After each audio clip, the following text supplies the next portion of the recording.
Hello everyone, and we've had a nice surprise this week. A new mission called Coup De Grace has become available. Deal the final blow against Xivu Arath. I'm going to give you some hints and tips onto how to get the mission completed, and I want to make you aware of some pretty big bugs that are going around to do with the mission as well. Don't worry, no spoilers, no cutscenes or anything like that, just hints and tips. So the first thing we need to look at is, once you go and see the crow, you have to pick up this little doodah here. Now once you pick that up, that then tells you to upgrade your cryptolith lure. So to do that, you can see it's flashing on the screen there, so you want to go into it and you can see there's a new mod that we haven't previously had called Improved Seeker 2. So you need to activate that. That'll give you the Hive-made Monster Triumph, which is quite nice. That'll go towards your, so what is it, Season of the Hunt bloody badge type thing. Well, anyway, once you've done that, go and see the spider, and then once you've had a chinwag with him, you need to actually set the cryptolith up to get the Wrathbourne Hunt going. So there we are, we've chatted to old multiple limbs, weird eyes type, Tony Soprano hates your guts type person. And there we go, the cryptolith now needs to be set. So you can see, instead of the normal 4 hunts we've got, there's another green one right on the end there called Celebrant. So you want to stick that in the second snotch. Snotch? Notch thing, stick a blank one in, and in the third one stick in whatever you've got. In this case, it's a strength mod. Well, anyway, go to the Dreaming City map and then you'll see we've got a new mission flaccid there called the Coup De Grace. And the rewards for this are a fancy new ship called the 4th Mark and some powerful tier 1 gear. Well, anyway, I want to tell you, the 4th Mark ship doesn't seem to be dropping very often for some people. It didn't drop for me, and I've scanned Twitter and it didn't drop for a lot of people there too. But Bungie are aware of the problem, so if it doesn't drop when you complete the mission, do not fret, we'll probably get it at some point in the future. Right then, so you want to make your way into the mission, which is now a kind of globe-trotting, ascendant plane-trotting mission where you're hunting down this Celebrant. Now the mechanics of the mission are very similar to a normal Wrathbourne Hunt. What you have to do is you've got the big bloke here, hello Celebrant, you boring teleporting git, but you've also got the minions who glow green. Now when you shoot the onions in the face, they drop a green pool of goo, which you can then stand in and administer harsher kickings to old big boy there. It's quite handy to have some sort of hard-hitting weapon too. I've been using my Izanagi's Burden for the first time and it's absolutely bloody marvellous. There we go, there's a pile of goo, so you can administer some swift kickings in here. Now also it's worth bearing in mind, there are barrier champions in here as well, so make sure you've got your mods on your arms so you can pierce barriers. Now the cadence of this fight is you deal a bit of damage to old Celebrant, and then an orb appears which you shoot, it changes into a portal, you jump through that portal, and then you find old Knob Chops again and you give him a bit more kickings. Now this happens to and fro, and don't forget you're following the green splodgy path as you do in the Wrathbourne Hunts to make sure that you go the right way. The first barrier champion I came across was just before we go into the area before the final fight, but I was absolutely stunned at how powerful my Izanagi's Burden was when I stuck it on the big high-powered clip. Look at that, one shot. I hate barrier champions. Anyway, there's Knobface. Now he teleports back into this room. Once you plop this lure down as part of the mission, you'll know exactly what to do. It'll tell you what to do as you go.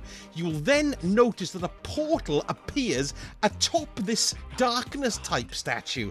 Now if you've done the Ascendant challenges, you'll recognize this portal as the entrance to one of the Ascendant challenges.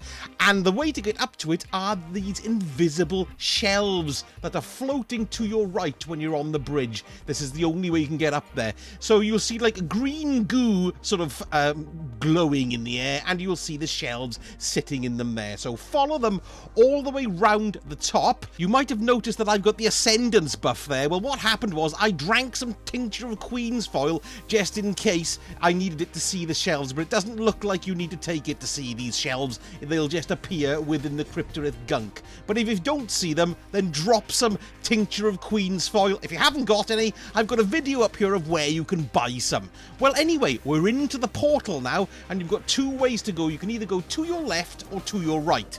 I died in the middle of the fight, so I've gone both ways, and I can tell you that if you go the right way, that's to your right, a couple of the platforms disappear as you're landing on them, so be very careful. After you kill that vandal, you can see like there's these marble gutters. Well, once you land on them, they will disappear, so run off them sharpish or you'll die.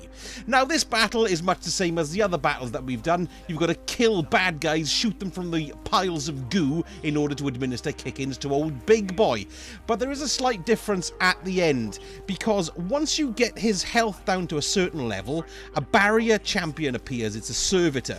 Now, once you destroy that servitor, there's a little bit of dialogue between you and the crow and your ghost, and then you end up being teleported into what seems to be a hive trap in the center.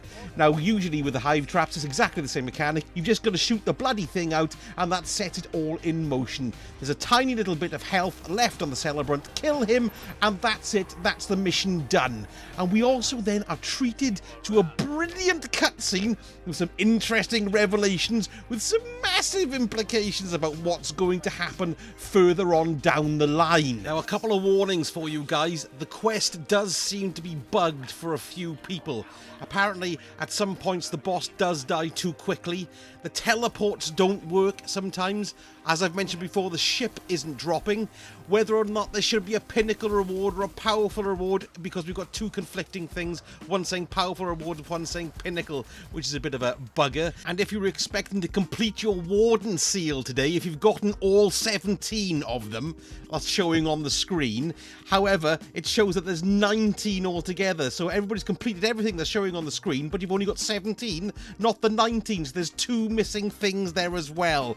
So, we're gonna have to get that sorted out too. Oh dear. Well, moving on anyway from the cock-ups, we still have 34 days left of this season, and there's quite a few things left to resolve. First of all, they've got to tie up what happens in the cutscene. Once you see it, you'll know what I mean.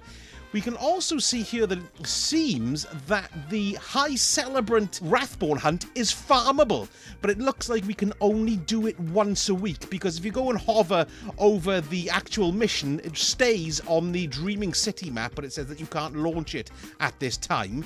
And if you go over to the lure, you can see it says high celebrant hunts available and pinnacle weapons available. So it looks like we're going to have some way of farming this, maybe even on a weekly basis, but time will tell. But other things we've got, of course, I found there's a cryptolith on the moon that hasn't really been used so far. There's also the random roll Hawkmoon mission that's supposed to drop, something that we can start from the director in the same way that the 0 hour mission was for the Outbreak Perfected and so on. And then we've also got that mystery of Zavala talking to the Cabal as well. So lots of stuff to come, and of course a showdown with the big band Xivu Arath. Big band?